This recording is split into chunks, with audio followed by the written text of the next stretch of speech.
How to remove email from Facebook. Start by opening the Facebook application on your phone.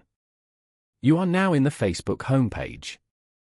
Here, you can explore and view Facebook posts and pages. Go to the bottom panel and tap on Menu.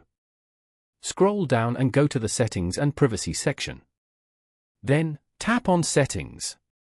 Over here, go to Account Center. Now, scroll down to the Account Settings section. Go to Personal Details. Then, on Contact Info. Here, you can view and manage your numbers and email addresses.